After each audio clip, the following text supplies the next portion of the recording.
o bien de alguna otra parte del mundo, sobre todo Centro, Sudamérica. Tenemos gente ahorita de algunas otras partes que nos están visitando. Mucho gusto, buenas tardes a todos. Bueno, pues el tema de hoy es Templo Mayor y los mexicas. Bueno, pues un tema muy apasionante. Vamos a hablar de que el Templo Mayor o el Gran Templo de México fue el más importante recinto sagrado del México Tenochtitlan. Actualmente es una zona arqueológica localizada en el centro de la Ciudad de México y que se fundó en 1325. Fue el centro ceremonial más importante de la cultura azteca. Los mexicas, mis queridos amigos, fueron un pueblo mesoamericano de origen y habla náhuatl, denominados aztecas. Fueron excelentes guerreros, nómadas que se iban apropiando al paso de su andar de ideas y de conocimientos de los pueblos que ellos iban sometiendo, acumulando un bagaje de conocimientos que luego ellos aplicaron y que les dio ese poderío. Cuando llegan a la Cuenca de México, fueron vasallos de los señoríos, primero de Azcapotzalco y después del señor de Culhuacán. Los mexicas expandieron su territorio y su influencia a través del cobro de los tributos. Por eso eran tan guerreros. ¿Me pagas o me pagas? Bien, llegaron hasta las lejanas tierras mayas y contaban con un sistema de correo sorprendente a partir de corredores tan efectivos que permitía que la corte de Moctezuma II degustara productos frescos del mar y a su vez funcionaba como una muy importante red de espionaje. Su estructura económica era la guerra, de ahí que ellos necesitaban estar bien informados con respecto a los pueblos que posteriormente ellos iban a someter. La llegada de los españoles vino a interrumpir la expansión de este gran poderío mexica. Me impresiona muchas cosas de ellos. Una de las que más me impresionan es que contaban con sistemas hidráulicos de sanidad muy eficientes, muy adelantados para su época. Pero bien, esto es solamente un preámbulo de lo que vamos a hablar. Y ahora tengo el gusto y el honor de presentar a nuestra muy querida y apreciada maestra en arqueología, que domina 4 idiomas: español, inglés, francés, algo de japonés. Cuenta con un sinfín de cursos especializados en protección civil, primeros auxilios, entre muchos otros. Es guía de turista certificada. Ha sido guía del Museo Nacional de Antropología en exposiciones temporales como Teotihuacán, Ciudad de los Dioses, o Isis y la Serpiente Emplumada, entre muchas otras. Su currículum es muy largo. Nos podríamos ocupar toda la hora de hablar de mi querida maestra Isabel García López, profesora del UNITEC de Historia de México, catedrática de la Escuela Nacional de Antropología e Historia y conferencista. En esta ocasión, igual que el miércoles pasado, vamos a tener el placer de escucharla en el tema Templo Mayor y los mexicas. Que lo disfruten tanto como lo voy a disfrutar yo. Bienvenida, maestra. Los dejo con usted. Gracias. Muy buenas tardes a todos, ¿cómo estamos? ¿Sí nos escuchan bien? Porque veo que algunos tienen problema con el audio. Espero que ya por ahí Mari Carmen ya lo tenga conectado y demás. Creo que hoy me escuchan un poquito mejor. Bueno, pues vamos a comenzar si ponemos la presentación, porque no la veo a todo el mundo, lo cual me da muchísimo gusto. Pero efectivamente vamos a platicar de una ciudad, de un grupo y probablemente de una de las culturas más importantes. Sobre todo porque fue una que sí podemos tener referencia porque tanto los españoles como ellos convivieron. Entonces, mucho de lo que nos llega de ellos es mucho más veraz que lo que pudiera pasar con alguna que otra cultura que ya estaba por ahí muerta cuando llegan los españoles, ¿no? Entonces, también tenemos algunos libros, algunos códices que nos permiten entender, ¿no? Y gran parte de la arqueología dirigida hacia Templo Mayor, hacia el centro histórico, está justamente dirigida a probar, comprobar o conocer los dichos y los hechos de los códices. Entonces, esto ayuda mucho para la cosmovisión y también, bueno, que el trabajo es como más próximo, más cercano en cuanto al devenir de este grupo, de esta cultura. Y normalmente en el mundo los conocemos como aztecas. Es más fácil decir en inglés o en cualquier otra lengua azteca que decir mexica. Sin embargo, el nombre correcto es mexicas. ¿Por qué? Porque cuando ellos ya se reconocen como una cultura, cuando ellos ya se reconocen como un grupo específico, es cuando dejan de ser aztecas, los que vienen de Aztlán, y se convierten directamente en mexicas, los señores del centro del universo o los señores del ombligo de la tierra, ¿no? Entonces, ahí es en donde ellos empiezan a tener, digamos que una personalidad mucho más propia, empieza a haber una cohesión muy interesante. Y bueno, lo que estamos viendo aquí en pantalla, quiero que se imaginen, cierren sus ojitos y vamos a trasladarnos al centro de la Ciudad de México. Vamos a caminar por esta nueva entrada que le han hecho al Museo de Templo Mayor y a la entrada de la zona arqueológica para hacerla más amable, más accesible y sobre todo que tenga la talla de la envergadura de ¿no? Entonces, nos recibe la Plaza Gamio, que es esta placita que está entre Catedral y algunos edificios del siglo XVI al XVIII y la zona arqueológica de Templo Mayor.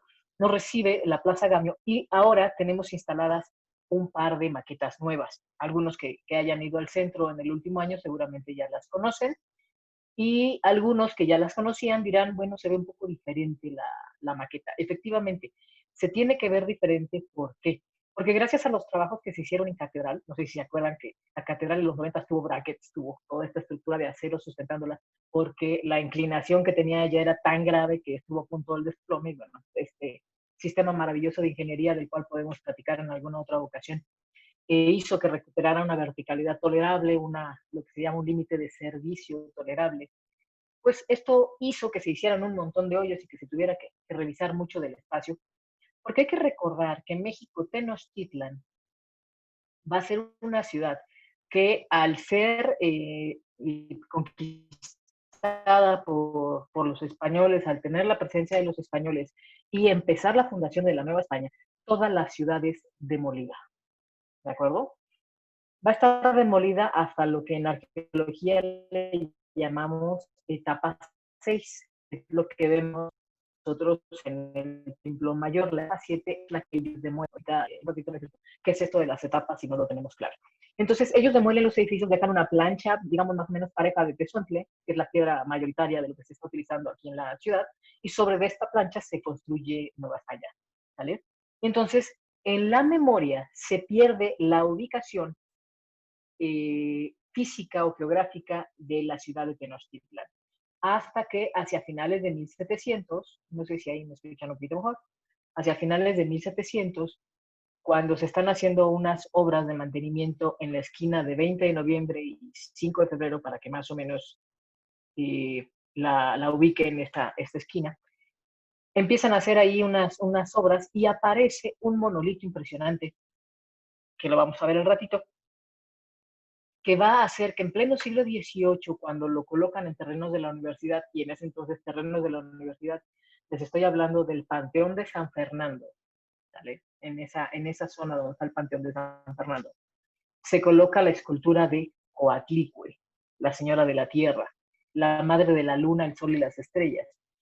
Y entonces, bueno, en pleno siglo XVIII, cuando se supone que ya todos estamos evangelizados y somos católicos, apostólicos y romanos y algunos remonos, pues entonces en ese momento la gente empieza a llevarle ofrendas a la diosa. Obviamente la arquidiócesis se escandaliza y se pide que se destruya la piedra, pero el Ministerio de Cultura de ese entonces y el Ministerio de Educación dicen que no, que se guarde esta pieza y se la entierra en terrenos de la universidad. Esto es en el verano, ¿vale? Para diciembre, estamos hablando como 1770 y algo. En diciembre aparece otra piedra hermosísima que hasta el día de hoy no sabemos en dónde estuvo colocada, pero es un monumento votivo que todo el mundo le llama calendario azteca, cuando en realidad su nombre correcto es Piedra del Sol, porque no es un calendario. Es más bien como un almanaque, es una recopilación de datos de la historia del México prehispánico, no nada más de los mexicas, y que bueno, esta piedra se convierte en un descubrimiento muy importante que incluso estuvo en una de las torres de catedral y cuando tuvimos la invasión americana, pues tuvieron a bien usarlo de tiro blanco, ¿no? Cuando se funda el Museo de las Antigüedades, a principios del siglo XX, qué es lo que va a pasar con estas dos piedras y muchas más que se habían encontrado. Este Museo de las Antigüedades es hoy el Museo Nacional de las Culturas. A un lado de Palacio Nacional caminamos por Moneda, por donde andábamos del miércoles, por donde iniciamos nuestro recorrido. Entonces, ahí se inicia, ahí se colocan todas estas piedras, como se les llama, y ahí van a permanecer hasta que se inaugura el Museo Nacional de Antropología. ¿Vale? En el 64 ya retoman su ubicación correcta y entonces vamos a tenerlos ya en este recinto hermosísimo. Y cuando empieza a funcionar Templo Mayor, se empiezan a reclamar estas dos piedras famosas.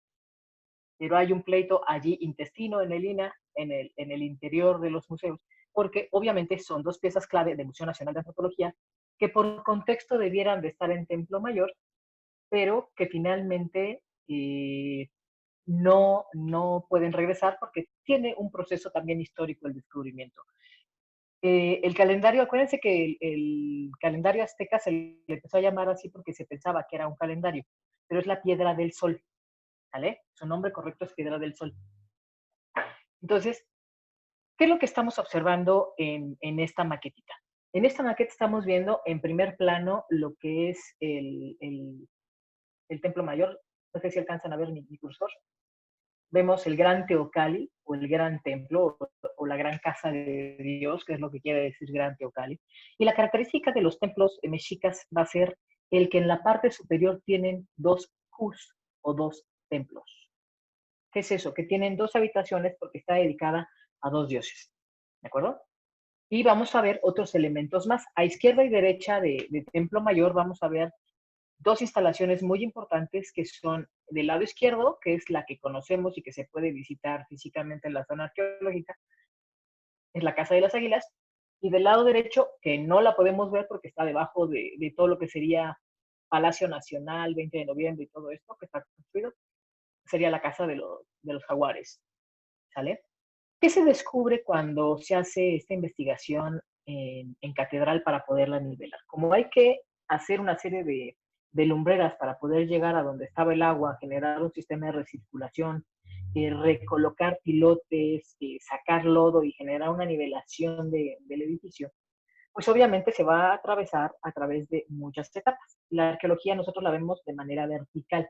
Nosotros vamos entendiendo la historia por estratos, ¿vale?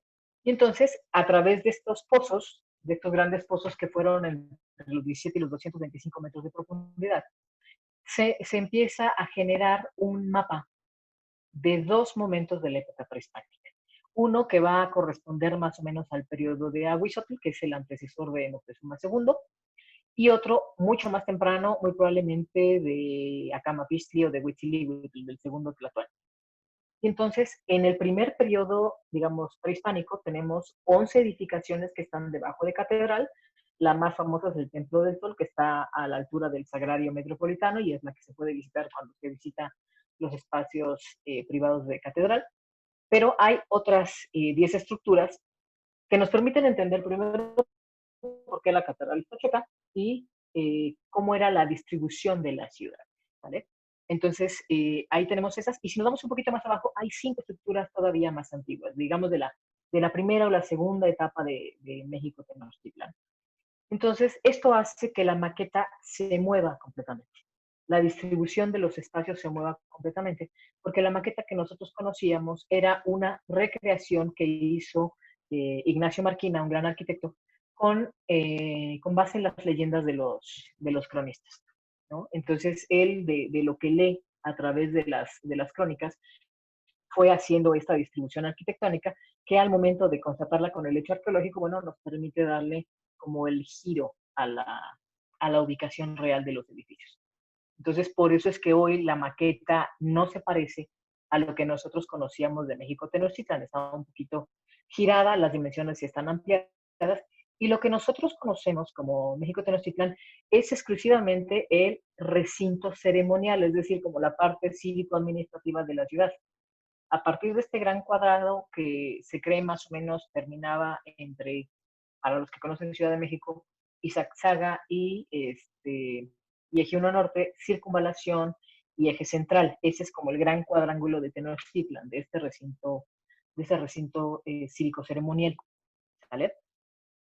Fuera de esto vamos a tener el comienzo de canales, chinampas, islotes que van a conformar ya lo que va a ser propiamente todo lo que es México Tenochtitlan. ¿De acuerdo? Ahora, cambiamos a la siguiente. ¿Cómo inicia un poquito la historia? ¿Tengo yo control? No. Aquí estamos viendo la página número 2 del Códice Boturini o Tira de la Peregrinación. El original de este documento lo podemos ver en la Sala Mexica de Antropología. Es un códice de 22 páginas hechas en papel amate, páginas más o menos, son un poquito más grandes que Esquela, pero no llegan a ser tamaño carta, para que nos demos una idea de los que no lo conocen.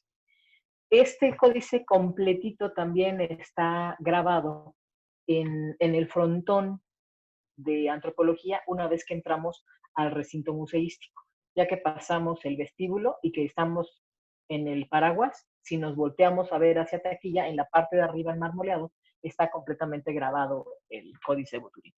Y aquí estamos viendo una de las muchas peregrinaciones, porque aquí también tenemos que entender que muchas de estas historias de fundación o de estas historias de los pueblos que nos hablan de que una migración de 7 pueblos, tenemos pueblos de 11 pueblos y demás, no es una migración de la que hablamos. Estamos hablando de varias migraciones.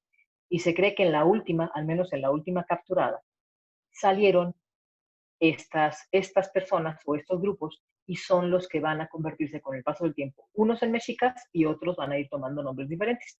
Entonces, si contamos aquí en la teoría de la peregrinación, vamos a ver que tenemos 8 pueblos más el que va al frente, es decir, tenemos 9 pueblos que salen en peregrinación desde Aztlán, cada uno con su nombre, que es el loguito que traen en la parte de atrás.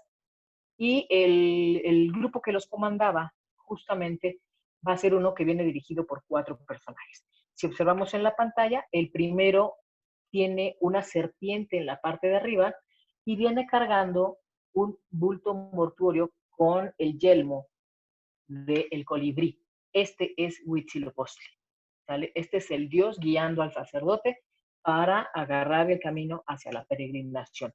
Este sacerdote viene acompañado de 2 hermanos, que son los caballeros que vienen atrás, y de la mujer que viene al final, que es, dependiendo de la interpretación, unos la interpretan como Malinalxóchitl. ¿Por qué va a ser importante esta mujer?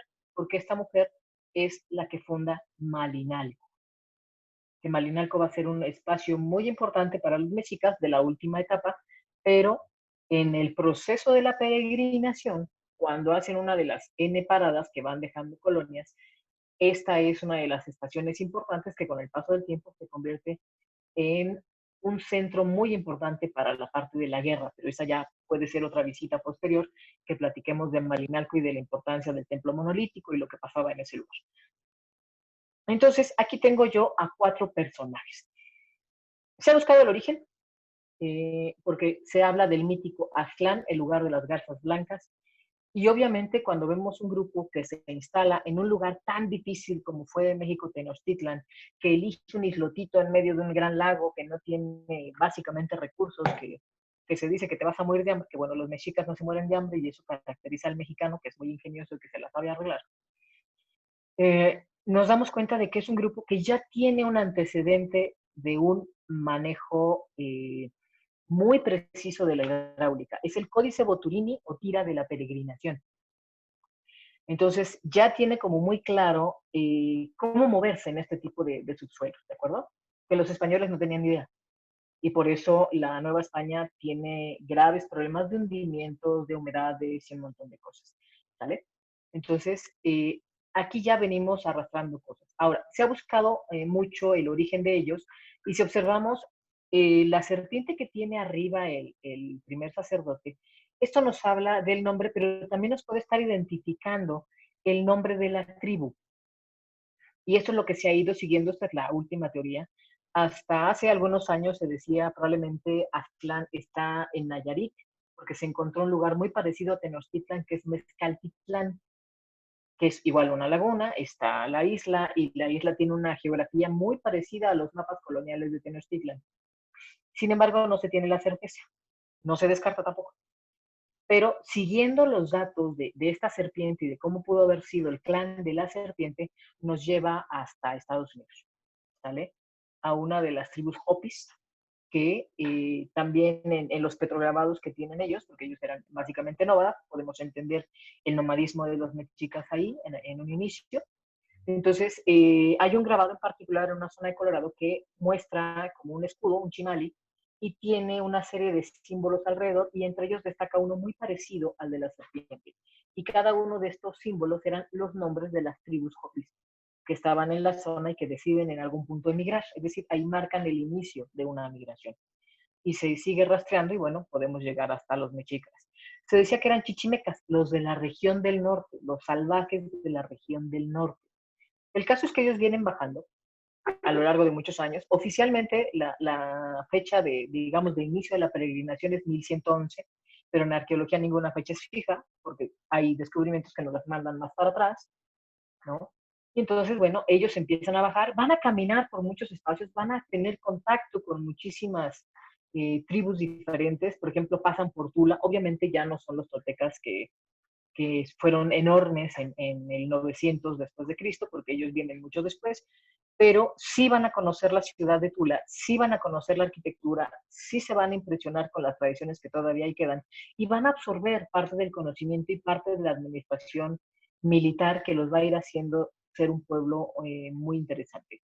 Van a llegar a la zona de la cuenca por el norte y van a empezar a rondear la cuenca de México, que es muy grande, para que nos demos una idea de cuáles son los límites geográficos de la cuenca. Y normalmente cuando vamos a salir de la cuenca, aquí a los defeños, nos da hambre, y es en donde hacemos parada para desayunar, por ejemplo, cuando vamos a hacer tours fuera de la ciudad. Entonces, si yo voy para Cuernavaca, bueno, pues mi límite superior va a ser más o menos a la altura de Tres Marías. Si nos vamos para otro lado, tengo la Marquesa o tengo Río Frío del otro lado. Y el único en el que no tengo un punto muy específico, porque donde nos paramos es en el mercado de Pachuca, es justamente que la ciudad de Pachuca es el último pedacito de la cuenca, y donde brincamos la cuenca para empezar el altiplano central, y ahí es en donde vemos que ya la altura es muy bajita, es cuando brincamos para llegar a Real del Monte, por ejemplo, que vemos que la...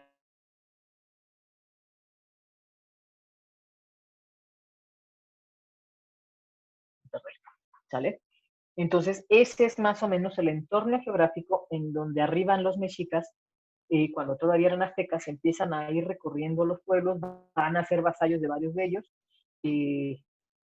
Los de Culhuacán los van a aprovechar porque en algún momento dado se les ocurre, dentro de las peripecias que nos narra la tierra de la peregrinación, es que ellos se quieren establecer, quieren buscar un espacio para establecerse, y le piden a la gente de Azcapotzalco, que era con la que estaban ellos en ese momento, digamos, sometidos, le piden una princesa para hacerla su diosa. Aquí es muy importante que tomemos en cuenta las palabras. Entonces le piden una princesa al señor de Azcapotzalco para hacerla su diosa, porque ya se venía el 21 de marzo, ¿no? Ya se venía una fecha importante, y ellos ya habían notado que en la serranía se podía ver esta parte de, de cómo entraba el sol y demás, y acuérdense que ellos veneran al sol, entonces siempre van a estar muy al pendiente de dos eventos a nivel anual, que es el equinoccio de primavera y el solsticio de invierno, porque son los dos momentos, el de fuerza y el de debilidad del sol. Y entonces, bueno, le piden la princesa para hacerla su diosa, y el señor, pues muy feliz, le da a su hija más guapa, una chica de 15 años, núbil y demás. Y entonces, bueno, ¿en qué consiste la ceremonia de primavera? Pues bueno, esta fiesta está dedicada a Xipetotec, nuestro señor el desollado, que lo encontramos en la sala 2 o 3 del museo, que es una deidad del norte, es una deidad antigua, ¿no? Que no se tiene como muy claro de dónde viene. Cámbiale a la siguiente si quieres, porque veo que estás un poco inquieto. Dame la siguiente.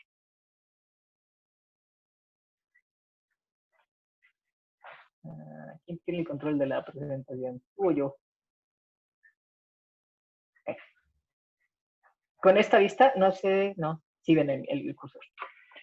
En esta vista de la ciudad, ellos ya habían tenido muy claro que todo lo que pasaba por aquí, todos los cerros que se veían, que hoy no podemos ver por nuestros edificios, marcaban la entrada del sol y buscaban un espacio para establecerse. Venían, acuérdense que vienen siguiendo un signo, vienen buscando una señal, ¿de acuerdo?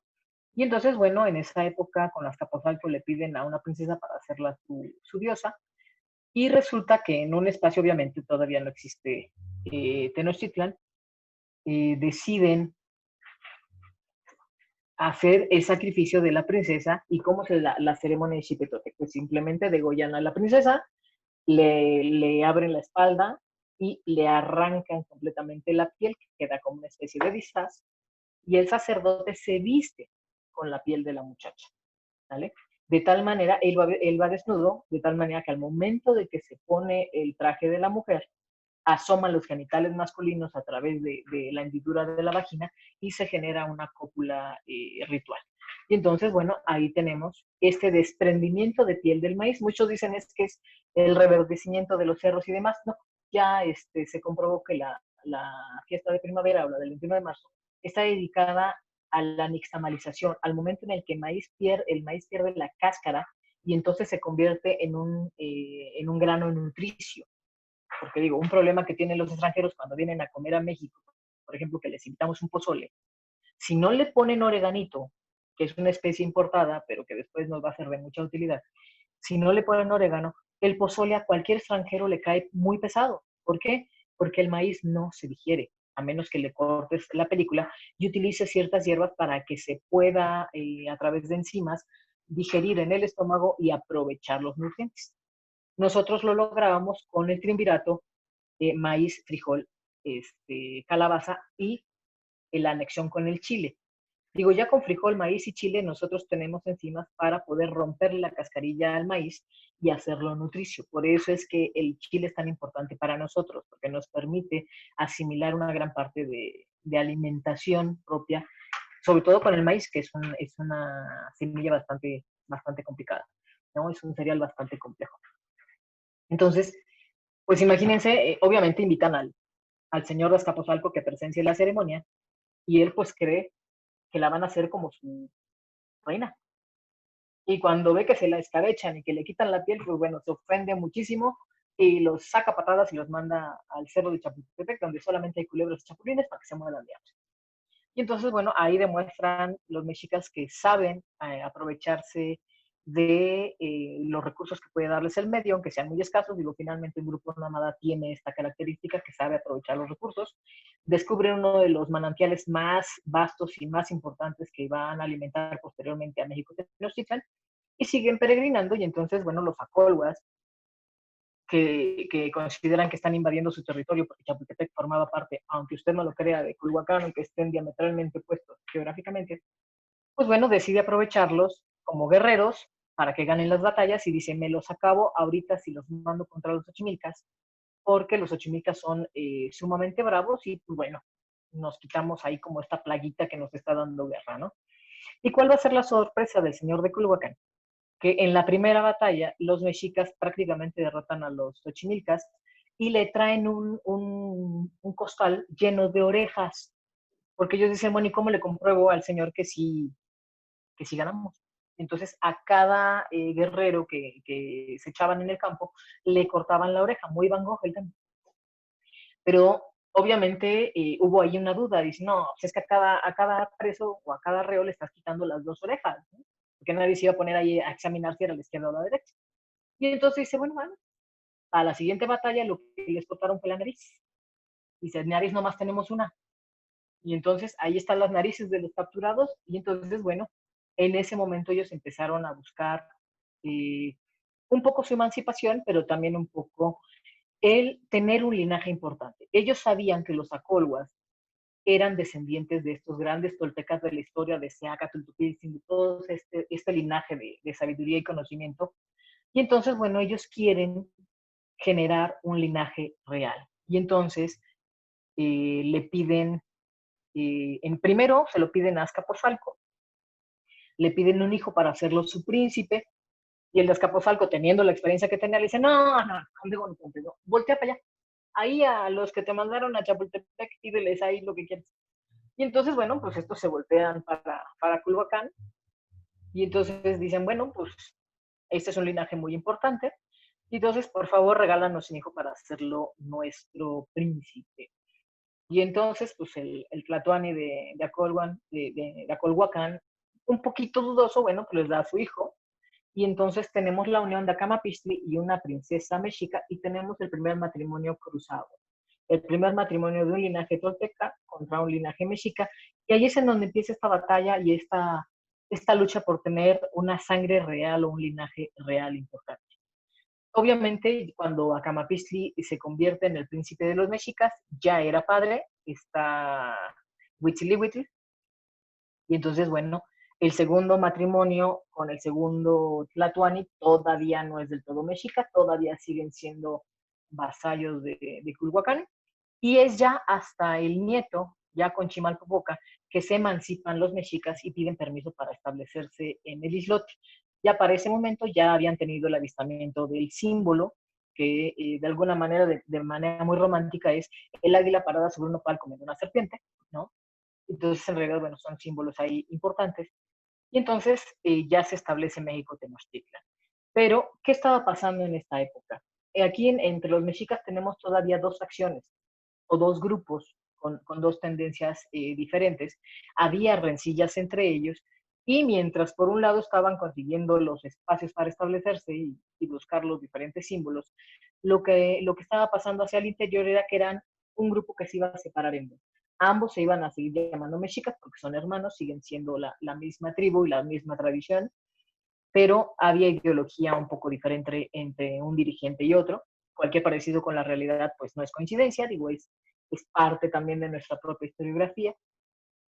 Y entonces Tenoch, que era el dirigente en ese momento, junta a estos dos personajes importantes y les dice que tiene un regalo de Huitzilopochtli.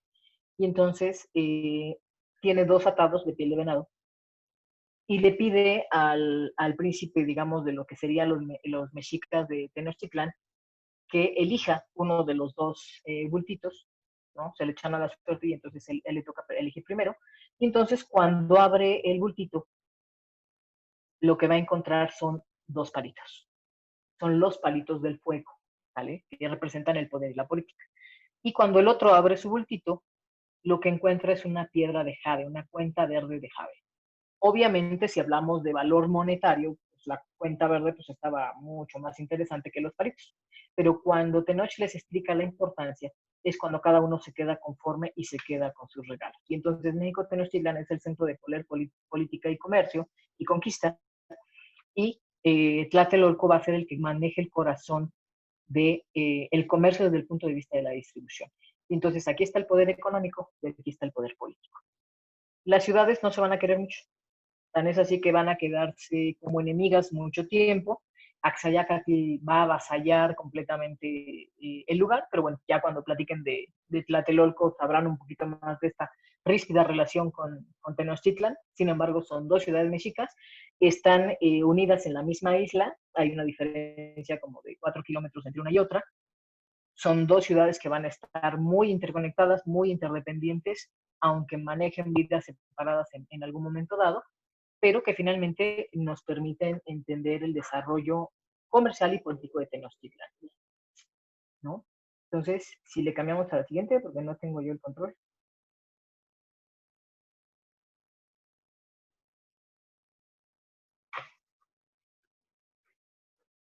Para entender un poquito las etapas constructivas del Templo Mayor y de todo Tenochtitlan, tenemos que darnos una idea de que los templos se construyen uno arriba del otro, ¿vale? Como las matrushkas, como las muñequitas rusas, que va una muñequita dentro de otra un poquito más grande y dentro de otra un poquito más grande. Eso nos permite a nosotros entender un poquito cómo estaba la estructura. Esto es lo que alcanzamos a ver, se ve desde arriba, verlo desde abajo es más complejo.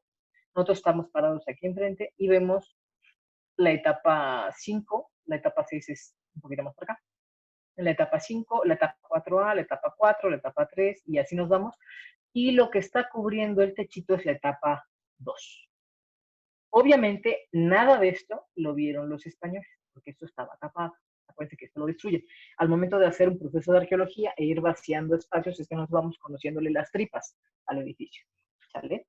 Y entonces es cuando vamos entendiendo toda esta parte. Pero ¿qué es lo que pasaba? ¿Qué es lo que podemos entender?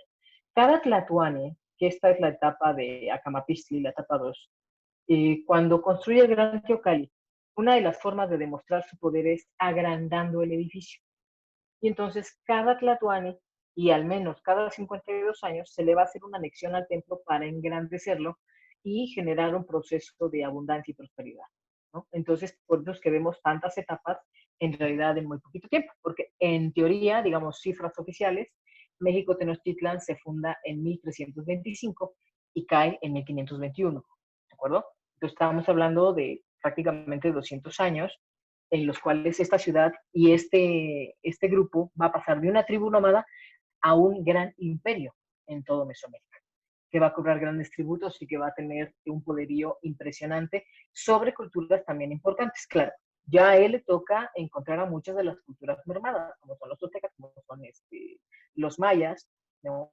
Cholula también ha decaído muchísimo, pero sus grandes enemigos van a estar en Tlaxcala y van a estar en Michoacán. Es decir, sus grandes enemigos son los tlaxcaltecas y los tarascos. Y estaban en una lucha encarnizada con los tarascos para poder, digamos, robarles la tecnología de guerra, porque los tarascos son los primeros que van a tener armas de bronce. Es decir, hay puntas de lanza, hay hachas ya de metal, ¿vale?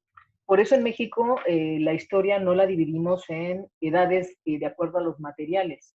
Por ejemplo, si nosotros revisamos la historia de Europa, vemos que es la edad de la piedra, la edad del bronce, la edad del hierro y así. Si nosotros utilizáramos esa clasificación en México, nos hubiéramos quedado en la etapa de la piedra. ¿Por qué? Porque todas las herramientas que utilizaron los mexicas eran básicamente piedra. Estábamos entrando a la edad de bronce con los tarrascos, apenas, en el uso de materiales, ¿no? La metal que se tenía en Tenochtitlan, Oaxaca, mayas y demás, era en realidad una filigrana de manejo de oro, de bronce o una aleación de las dos, ¿vale? Y son metales que son demasiado blandos, no sirven para armas. En cambio, los tarascos sí descubrieron cómo hacer aleación de bronce, tenían un bronce muy particular y entonces ellos sí tenían pincitas para depilar, tenían hachas, tenían puntas de flecha y una serie de cosas que a los mexicas pues obviamente les era como muy atractivo, ¿no?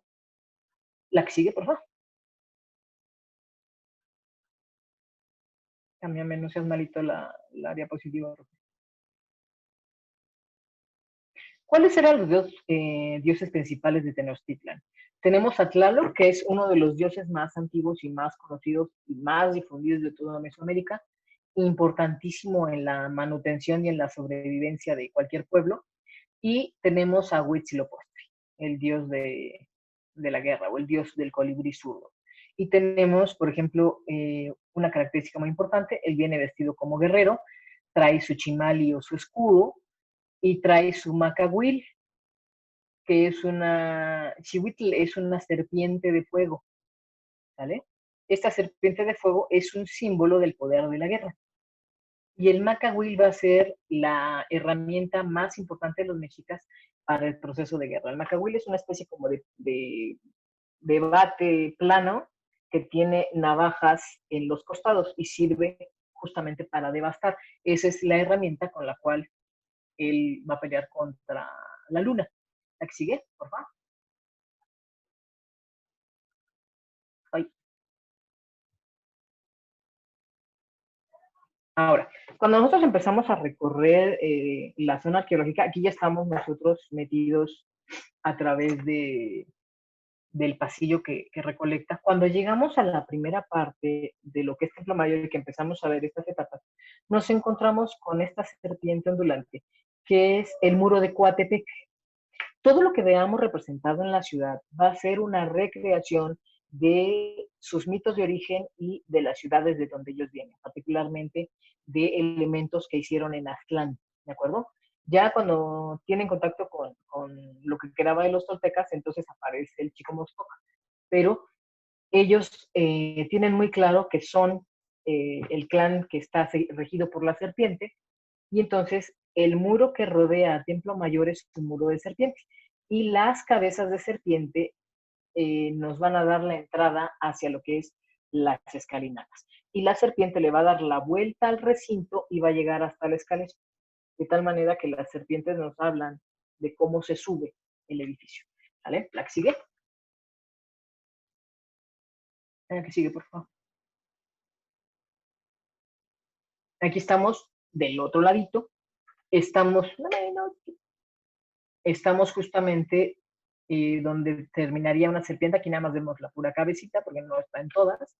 Y la cabeza tanto termina en una columna como nos va a dar el inicio del comienzo de la escalera. ¿Vale? Entonces, aquí vemos cosas muy, muy interesantes. Estamos viendo dos momentos. Esta plataforma pasa, si mal no recuerdan, por un tajo que tiene en el centro del Templo Mayor. ¿Qué pasó aquí? Hacia principios, finales del siglo XIX, principios del XX, cuando se buscaba alguna solución para que la cuenca no se inundara y la Ciudad de México no tuviera estas tremendas inundaciones que alcanzaban hasta 4 metros de tiro y que eran obviamente muy insalubres, se busca colocar drenaje y se busca abrir salidas a la cuenca, es una cuenca endorreica, se busca abrir salidas para que se vacíe la cuenca. Era un concepto bastante inocente, ¿no? De don Porfirio y de los ingenieros de la época de pensar que abriendo un tajo pues iba a vaciar la cuenca, ¿no? Algo así lo consiguieron con el tajo de Nochistongo, pero abren en el centro de la ciudad, muy cerca a Palacio Nacional, meten una serie de líneas de drenaje. Y entonces aquí, abajo de lo que es esta plataforma, nosotros vemos la media caña del drenaje. Es un drenaje hecho con ladrillos, ¿no? Y la plataforma va a cortar parte del tubo hasta que llegamos a la etapa 2 y entonces al fondo ya vemos el círculo completo de esta caña de drenaje que va a tener como 1,20 de diámetro más o menos, para que la ubiquen.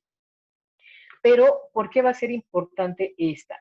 Curiosamente, esta parte de Tenochtitlan, en varias ocasiones se le hicieron intervenciones cuando fue creciendo la ciudad, en el siglo XX sobre todo, y se empezaron a meter los servicios, pero no lograban entender qué era lo que estaban viendo, ¿sale?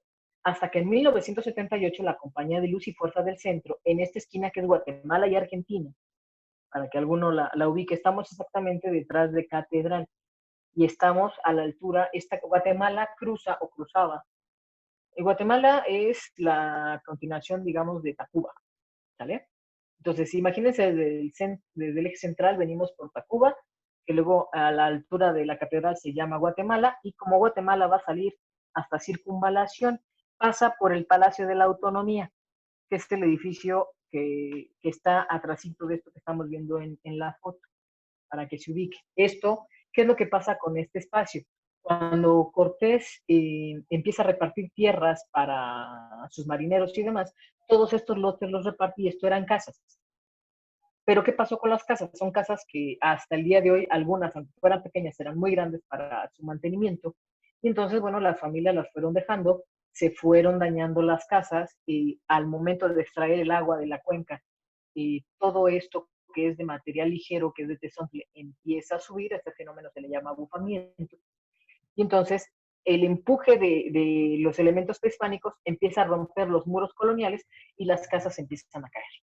Y entonces, en 1978, que están haciendo obras en esta esquinita que estamos viendo aquí, donde están estas personas paradas, toda esta esquina, para meter y hacer una bufa de la Compañía de Luz y Fuerza, resulta que le pegan una pequeña piedrita, ¿no? Es una piedrita de 3 metros de diámetro con unos grabados muy interesantes. En ese entonces estaba Raúl Arana dirigiendo el proyecto.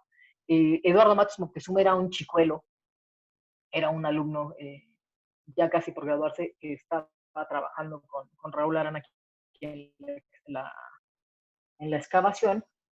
Y entonces ahí comienza el proyecto Templo Mayor, ¿vale? La que sigue.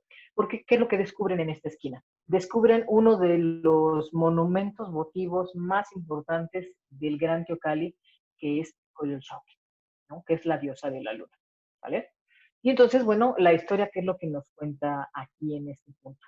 Nos habla de que había una diosa, imagínense que estamos en un cerro muy alto, que está lleno de serpientes, y en la parte de arriba hay un templo y hay que barrerle todos los días las escaleras. Y entonces esta mujer viuda tenía muchos hijos, pero aún era joven. Le gustaba mucho dedicarse al templo y ella estaba barriendo las escaleras, ¿no? Y entonces en el proceso de la limpieza de repente le cae del cielo un atado de plumas. Cuando hablamos de la pluma en Mesoamérica, hablamos de un objeto extremadamente valioso. Entonces, obviamente, ella agarra el atado de plumas y imagínenselo ahorita con un fajote de dinero y de billetes de a 1000, ¿no? Para que entendamos un poquito la importancia del evento. Entonces ella dice, bueno, lo llevo en un momentito al templo, cuando acabe, agarra el fajo de plumas y se lo mete en la ombliguera, en el ajustador, en el cinturón. Continúa su labor y ya se va al templo y cuando quiere buscar y encontrar este atado de plumas para dárselo al sacerdote y que lo coloquen en algún altar o decidan qué hacen con las plumas, pues resulta que ya no lo encuentra. Entonces, ¿dónde habrá caído? ¿No? Se regresa, busca y no lo encuentra. ¿No? Bueno, quién sabe qué pasó. Y al poco tiempo, ella se da cuenta que está embarazada. Y entonces se lo comenta a su hija mayor. Su hija mayor es Coyol Shauki. ¿Vale?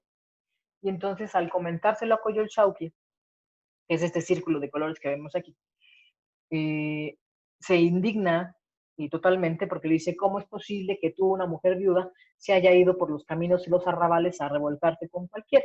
Y entonces obviamente el honor de la familia queda mancillado y empiezan a planear su asesinato.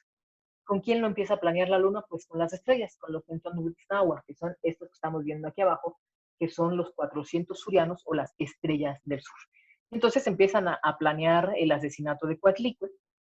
Uno de los surianos decide no estar coaligado con la hermana, él le pasa el chivato a la mamá. Y entonces la mamá, obviamente muy preocupada, porque no tiene quien la cuide, quien la proteja, empieza a huir cuando viene el hijo y le dice que ya venían por ella. Entonces ella sale corriendo y busca trepar con semejante panzota, pues ya para ese momento ya el embarazo está a punto de terminar. Empieza a subir el cerro de Coatepec para refugiarse en el templo y escucha desde su vientre que le dice a su hijo que no se preocupe, que él la va a ayudar, que él la va a salvar. Y entonces estaba ya a punto de llegar a la parte de arriba, arañando el último escalón, cuando llega Coyol Shauki, casi la tira.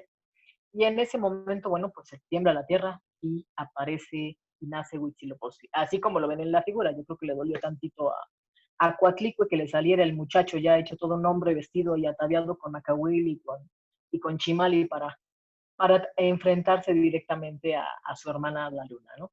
Entonces tienen una encarnizada lucha en la parte superior del templo de Coatepec, en el cerro de Coatepec. Y entonces, bueno, Huitzilopochtli con el macahuil le asesta un golpe en el cuello a Coyol Shauki y entonces ella cae por las escaleras y se empieza a ir hacia un lado y en el lado del cerro de Coatepec había un montón de navajas que sobresalían del cerro y entonces por eso la vemos caer al pie del cerro de Coatepec totalmente desmembrada, que es como lo muestra la imagen, ¿no? Que está cortada la cabeza, están cortados los brazos, están cortadas las piernas y la vemos ataviada como una guerrera porque era la guerrera de la noche, ¿sale? Y esta es la lucha eterna del sol y la luna en la noche para ver quién sobrevive y si hay día o no, ¿de acuerdo?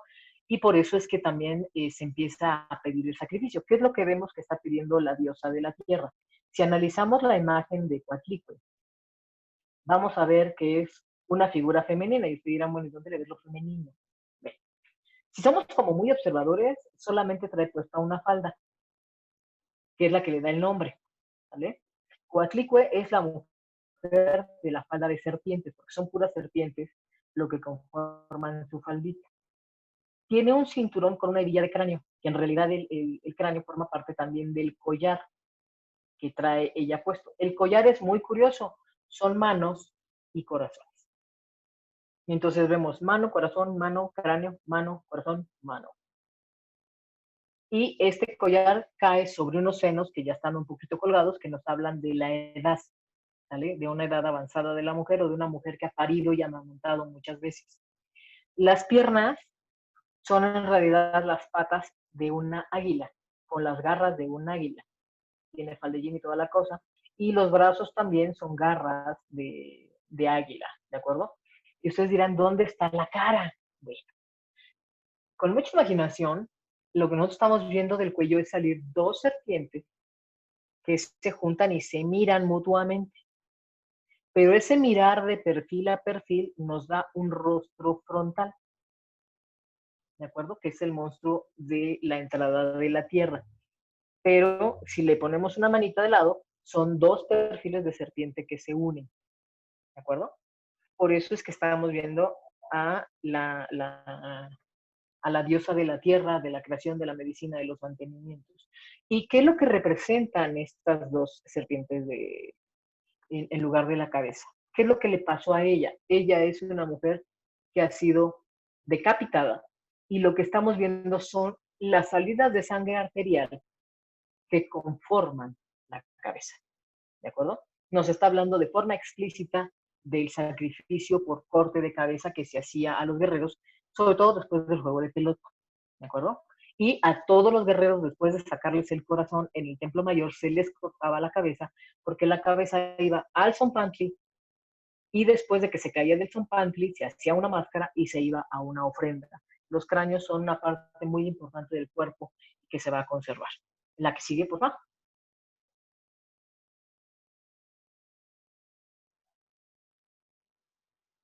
Aquí estamos viendo la ubicación de la piedra. Esto nos lo tenemos que imaginar 4 metros más abajo. Es decir, la ciudad de 78 para acá se sigue bufando, ¿de acuerdo?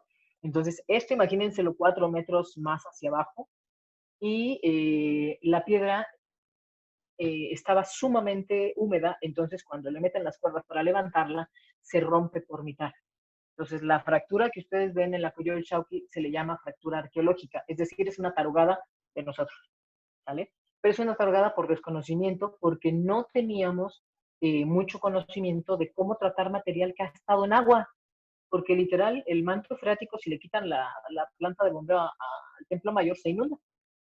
Entonces, todo eso estuvo humedecido, entraron ahí los restauradores. Templo Mayor se caracteriza por ser uno de los primeros lugares junto con Teotihuacán en tener equipos donde intervienen muchos especialistas, y entonces se le consolida, y en este proceso de consolidación y demás es cuando se hace la visita, viene José López Portillo, que era el presidente en turno, y se da la dictaminación del inicio del proyecto Templo Mayor.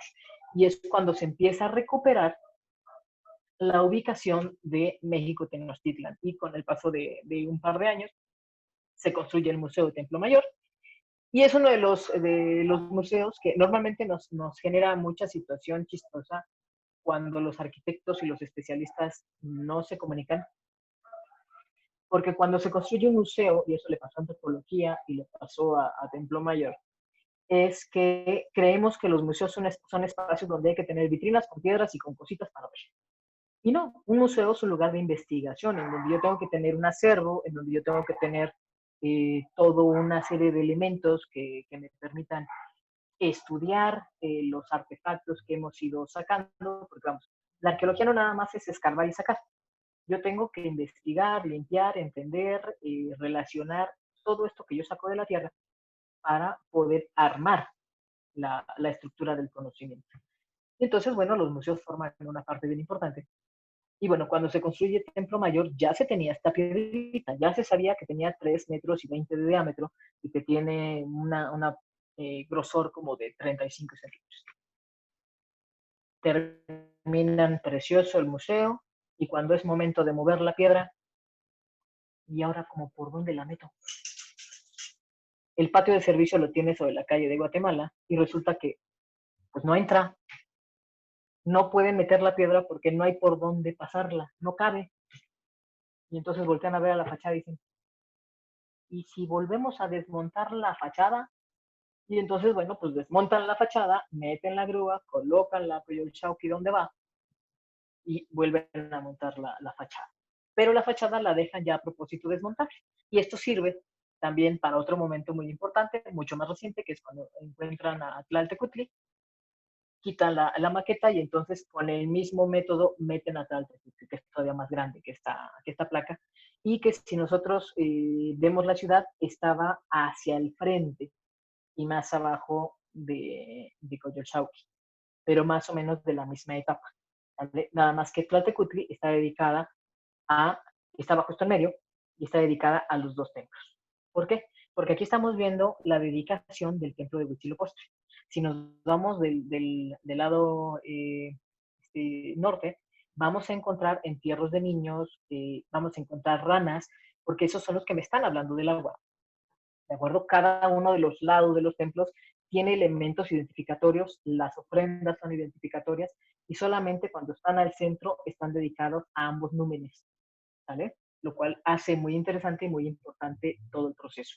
Ahora, los mexicas son muy mecánicos, son muy fáciles arqueológicamente de seguir, esto nos lo decía Ramón Piñachán, porque las ofrendas se colocan en ciertos puntos de manera precisa, no importa la etapa, siempre va a haber en la dedicación un monumento o un elemento o una ofrenda que esté dedicado y que esté más o menos en el mismo punto.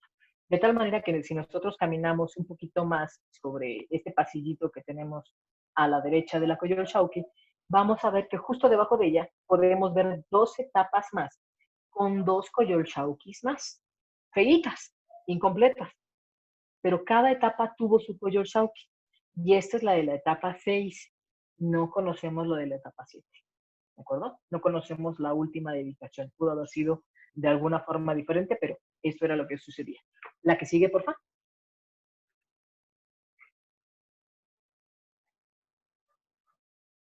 Ahora, cuando se encuentra la Coyolxauhqui, no se tenían muchos de los elementos y los microscopios que hoy se utilizan. Y entonces, al momento de limpiarla, porque los arqueólogos tenemos la tendencia de lavar las piezas, la vemos en color piedra. Pero años posteriores, cuando se empieza a revisar la roca, se empieza a descubrir que en realidad tiene muchísimos, muchísimos, muchísimos colores. Todas las esculturas del México prehispánico eran policromadas. Y esto obviamente también nos habla de la dedicación, del dios al que están dedicadas, etcétera, etcétera, ¿no? Entonces, aquí encontramos mucho más datos importantes cuando ya sabemos que tienen un color los elementos. Tan es así que esto funciona cuando se estudia Tlaltecutli y entonces no se le hace el mismo proceso que se le hizo a Coyolxauhqui, sino que se le hace el proceso de limpieza y de consolidación y entonces los pigmentos los podemos tener de manera muchísimo más eficiente en, en la parte de descubrimiento y hoy en Tlaltecutli sí podemos ver los colores naturales, que en Coyolxauhqui se ven a nivel microscópico, ¿de acuerdo? Pero no se ven a nivel de piedra. Y pero bueno, esto nos permite ir avanzando.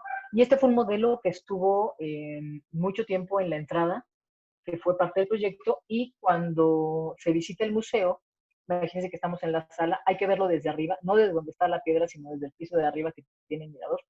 Están los proyectores que proyectan estos colores de manera mucho más importante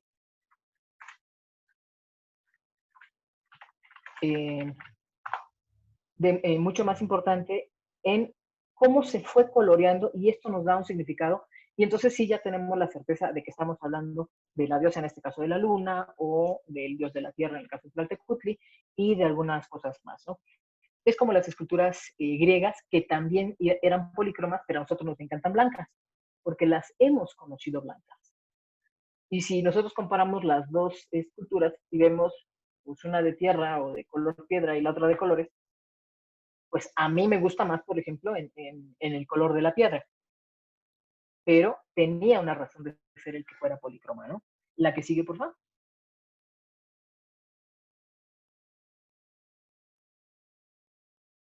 Ahora, seguimos caminando por el templo, ya le dimos toda la vuelta, ya pasamos, aquí ya estamos viéndolo por la parte de atrás, no, está bien, está bien.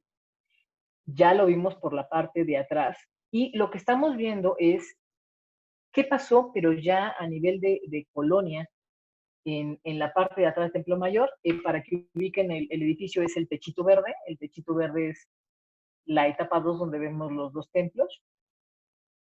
Y en la parte de atrás, cuando se empieza a construir ya la Nueva España, vamos a ver que empiezan a hacer una serie de pozos, ¿no? Y lo que tengo en la mera esquina es una de las fuentes, que todo el mundo, no sé por qué, le encanta echarle dinero. Todo el mundo cree que las fuentes, aunque estén secas, son de los deseos, y entonces, bueno, pues dejamos que la gente la aviente las moneditas. Los de la limpieza son muy felices. hay un pocito en la parte central y esto que estamos viendo en la foto en realidad es colonial, esto no es prehispánico. Pero obviamente se utiliza la piedra de Templo Mayor, la piedra prehispánica. La que sigue, por favor.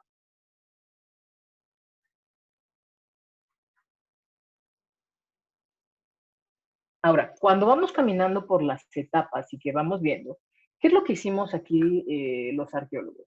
Estamos viendo las escalinatas de la etapa 4 y hay elementos que se colocan en las escaleras y que a veces caen en desuso. Pero a estos elementos, estos son portaestandartes particularmente, no se les considera una piedra simple que yo pueda tirar a la basura o que la rompa y la pueda yo reutilizar. No, se le consideran esculturas sagradas que están animadas, que tienen alma, y entonces se les entierra ritualmente. Aquí nosotros estamos viendo la réplica de 3 portaestandartes, los originales están en el museo y se pueden ver, que fueron enterrados ritualmente cuando se construye la siguiente etapa. Y entonces el muro de Tezontle que tenemos enfrente, imagínenselo cubriendo completamente a las esculturas, porque es un relleno de Tezontle que es lo que conforma el núcleo de la siguiente etapa. Pero arqueológicamente dejamos estos huecos para que podamos leer las estructuras de las diferentes etapas de lo que va a ser el proceso. ¿Sale? La que sigue, por favor.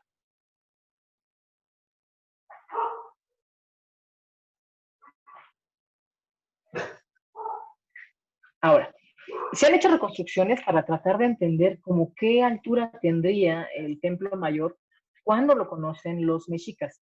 Y aquí estamos viendo cuáles serían las dimensiones. Esa es una superposición que decías a través de un programa de computadora, de cómo sería la superposición del edificio en donde está tomando los 4 puntos, que sí los tenemos muy bien definidos, y se están colocando los 4 cuerpos más la altura de los templos.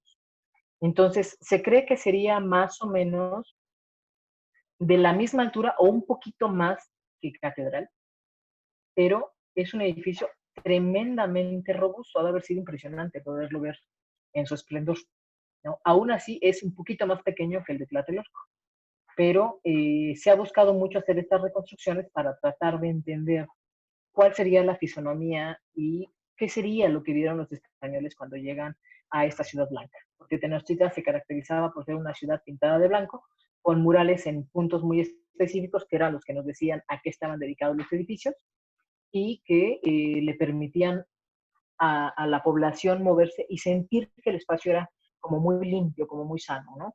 Porque además cuando llegan y la ven entre las chinampas y demás, se impresionan porque dicen, wow, es que esta es la Venecia americana, bueno, la Venecia de Nueva España, pero no huele a lo que huele Venecia.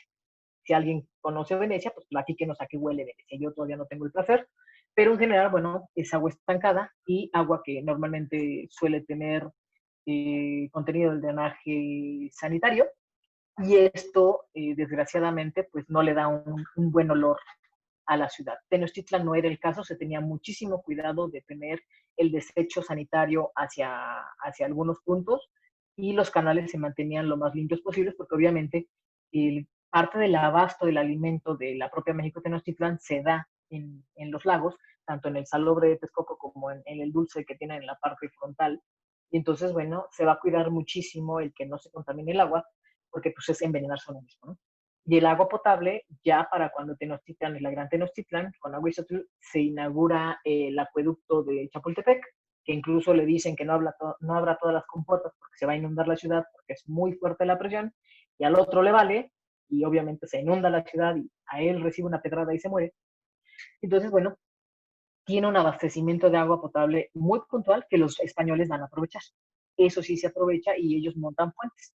Y una de las fuentes muy famosas dentro de los acueductos ya españoles es la de Salto del Agua, ¿vale? Que era un punto donde se surtía de agua México Tenochtitlan, que era en la esquinita del recinto, que era ya prácticamente casi a la salida, ¿no? Y toda la población tenía acceso al agua limpia, ¿vale? La que sigue.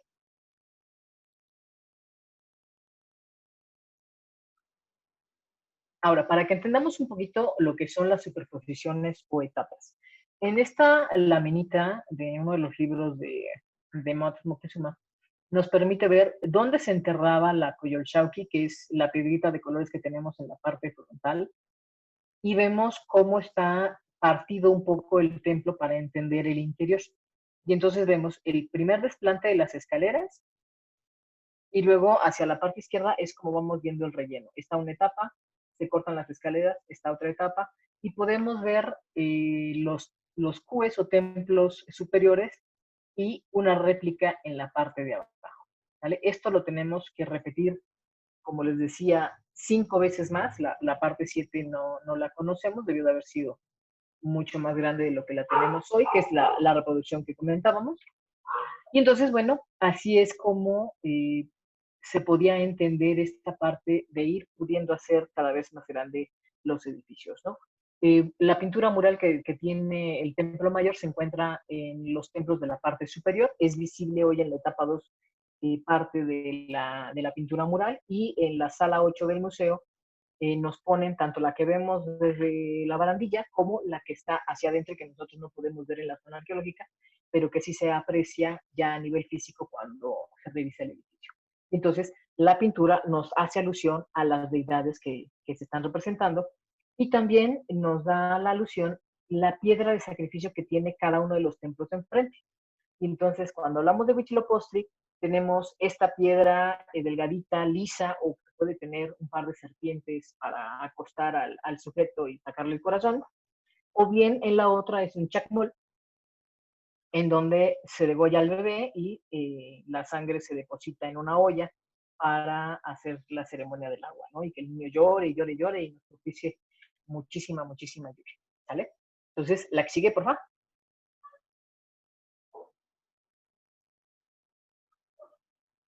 Ahora, si seguimos caminando al lado del Templo Mayor, nos vamos a revisar un poquito por la barandilla.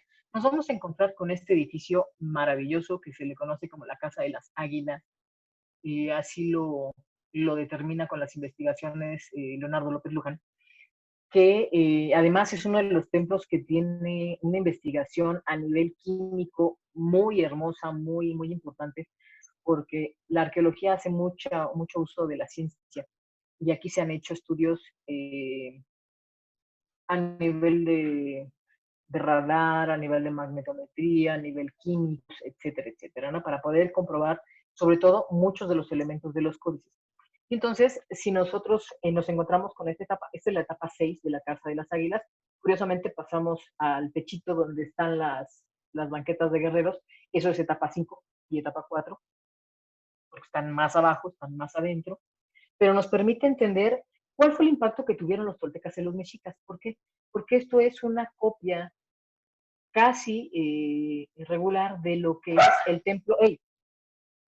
Ahora sí fuiste tú. Es el templo de los guerreros de la zona arqueológica de Tula. Y vamos a ver las banquetas con esos grabados de los guerreros que van en procesión hacia la entrada del recinto de una manera impresionante.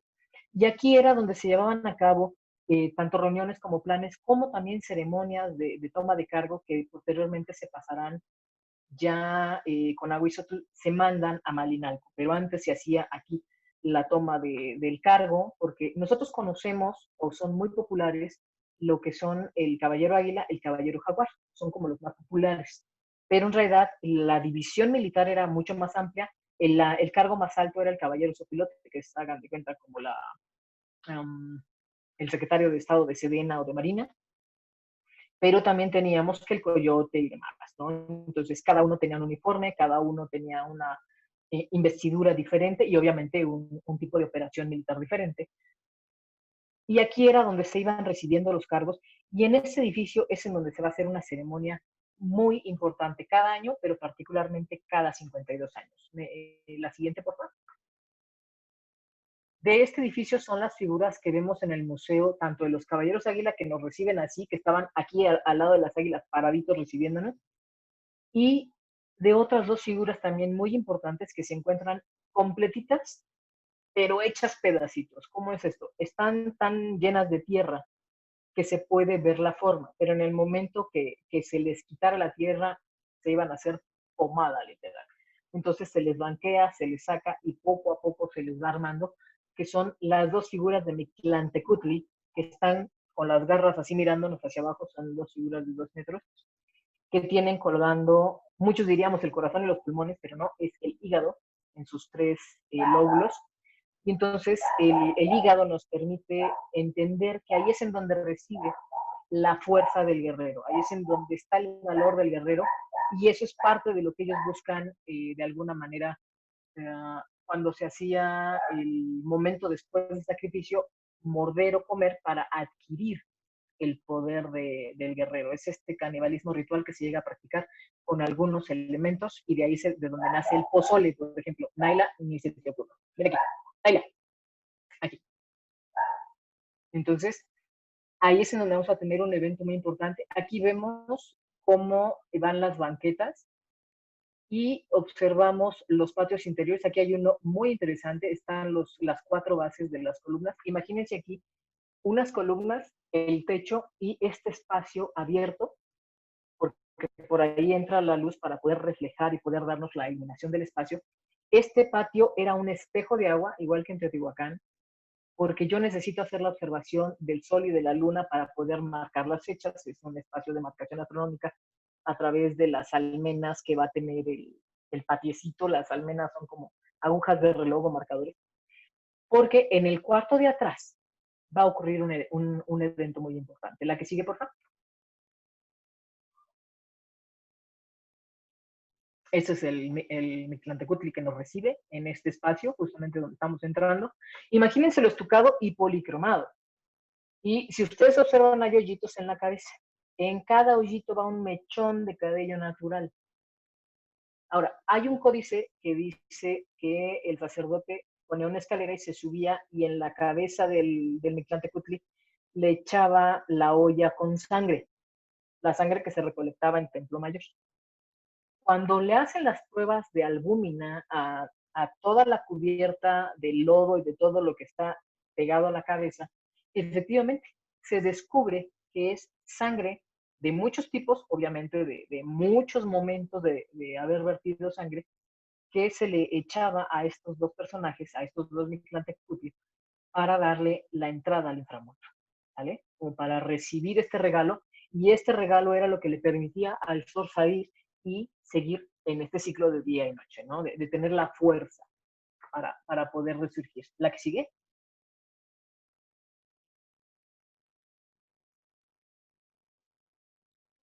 Y entonces, bueno, en esta habitación vamos a encontrar que todos los guerreros vienen caminando, caminando, caminando, caminando, hasta encontrarse aquí. ¿Qué es lo que yo estoy observando aquí? Aquí vemos que la banqueta tiene una saliente. ¿Por qué? Porque aquí yo coloco un brasero.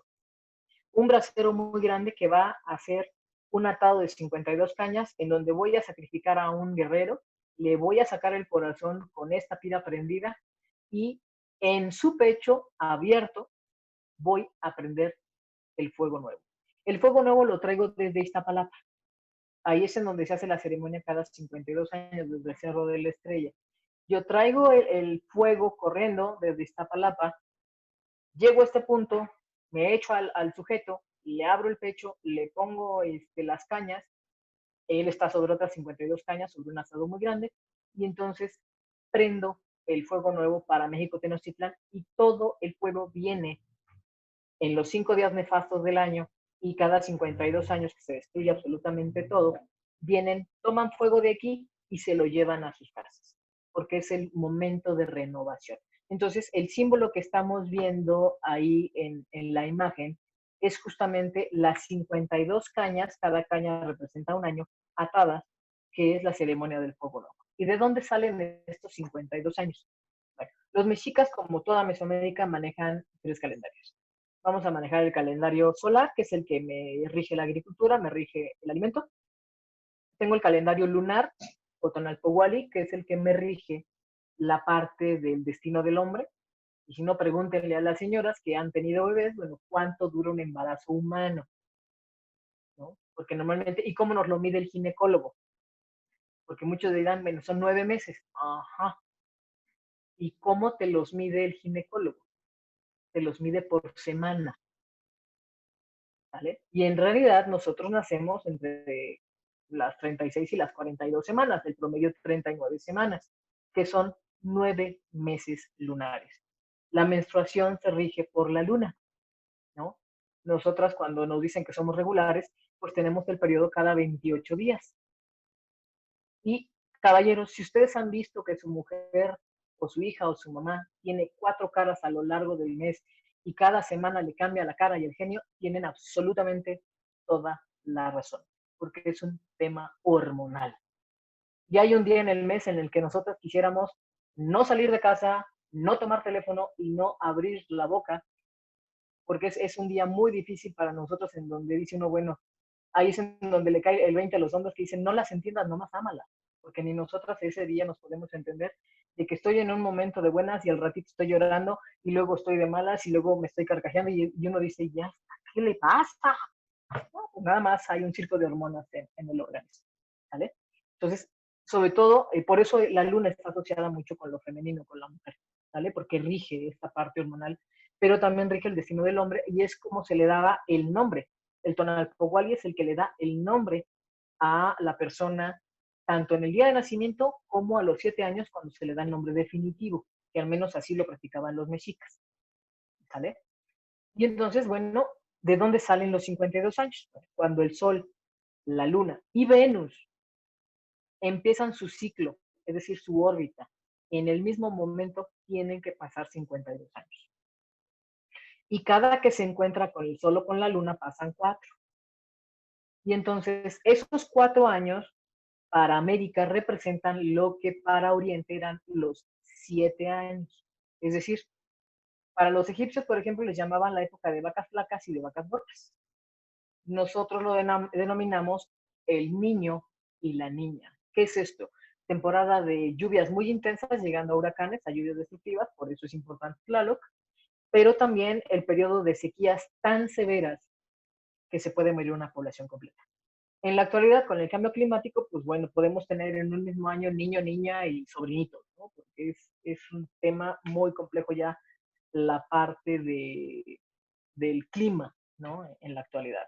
Entonces, por eso va a ser importantísimo este espacio que tenemos aquí en la Casa de las Águilas, porque nos representa esta renovación, tanto anual, porque esto se hacía en los 5 días de Montemi, los 5 días nefastos, que hoy le llamamos carnaval, ¿vale? Ese carnaval es por eso, porque son 5 días en donde puedo ser quien no soy, pero eran días también de mucho miedo y de mucha superstición.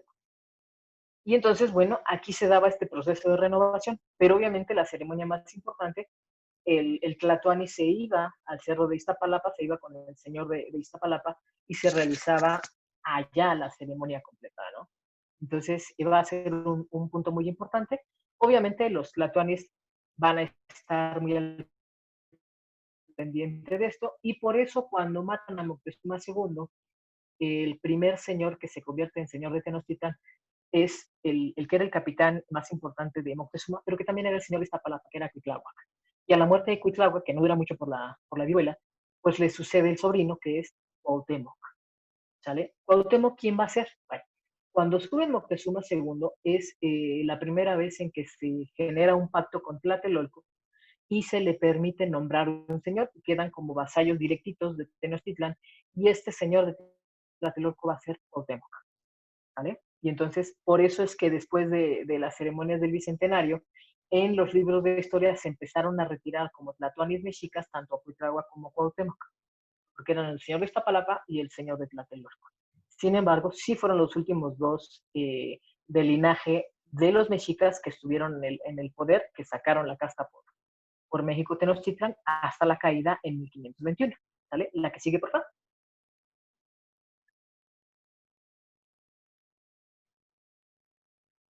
Pues con esto terminamos nuestra visita. Muchísimas gracias. Espero que les haya gustado. Digo, obviamente la zona arqueológica y el museo nos da para muchísimo más, pero bueno, con esto podríamos cerrar un pedacito de los mexicas y de México Tenochtitlan para entender un poquito del origen de nuestra hermosísima ciudad. Muchísimas gracias, muy buenas tardes. No me dejen solita. Señora Musilla, ¿dónde anda? Hasta luego, muchas gracias. ¿Hay alguna pregunta? Porque hoy veo que no tenemos preguntas. Hola, hola, ¿qué tal? ¿Cómo estamos? después de este hermoso viaje virtual por la zona arqueológica de Templo Mayor.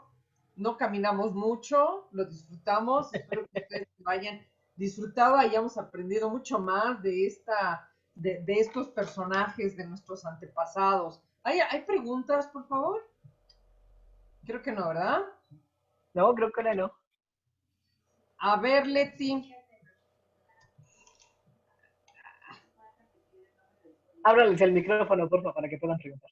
Ábreles el micrófono a todos. Ay, bueno, no se puede porque son 200 micrófonos. Pero a ver, lo podemos Ok. escribir. Alguien pregunta aquí que cuál es que si podemos repetir el nombre del códice, por favor. Es el Códice Boturini o Tira de la Peregrinación. Ok. ¿Qué significa Tenochtitlan? Pregunta alguien. La Leti, ciudad de Tenoch amiga es en Leti. honor a Tenoch, el gobernante. No, es Tenoch, el gobernante Tenoch. Ok, ¿qué otra Ajá. pregunta? Era el último de los dirigentes. Ok, bueno, pues parece ser que son todas las preguntas. Nos extendimos ahora un poquito, la idea es que estemos más o menos una hora, pero el tema nos da para mucho, la verdad, nos da para mucho. Y bueno, pues a nombre de la Comisión de Turismo de Coparmex, Ciudad de México, les doy las gracias por haber acudido a esta cita y me permito hacerles una atenta invitación para el próximo lunes, igual a las 6 de la tarde, donde vamos a hablar de todo un personaje muy controvertido que se llamó José de la Cruz Porfirio Díaz Mori. ¿Qué tal?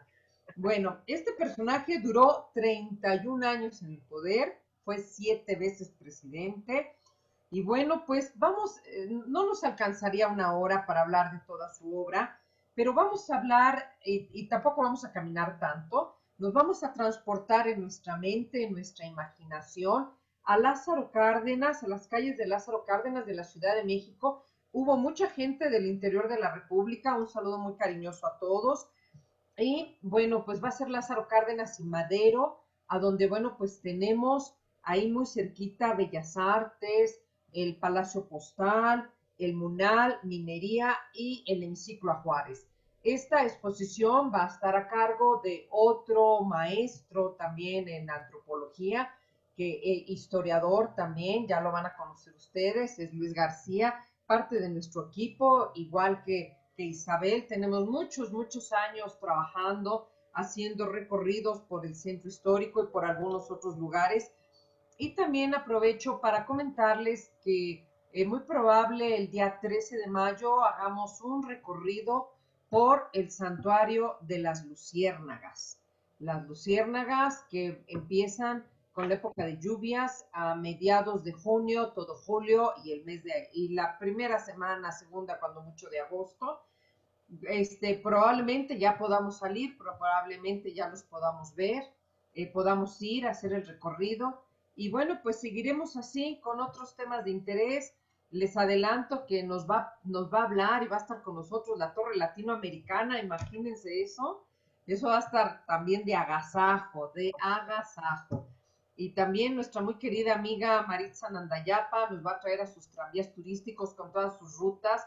Lo que quiere la Comisión de Turismo es que la gente cuando venga a la Ciudad de México tenga mucho más opciones de qué hacer, qué ver. Y bueno, pues la ciudad nos da para muchos días. Les agradezco mucho a todos el que nos hayan acompañado en esta ocasión. Nos vemos el próximo lunes, si Dios lo permite, y ustedes también. Cuídense mucho. Los quiero mucho a todos. Saludos a mi amiga Leti, a mi amiga Leonor. Gracias por ese aplauso, Leti. Aplauso a todos, aplauso a Isabel. Muchas gracias. Adiós. Gracias a Buenas Cancún, noches. Oaxaca, Coahuila. Gracias a todos. Un saludo, buen fin de semana y felicidades a todas las mamis, ¿eh? Felicidades. Hasta luego. Ah, cierto. Feliz. Hasta luego, Isabel. Bye, bye. Gracias.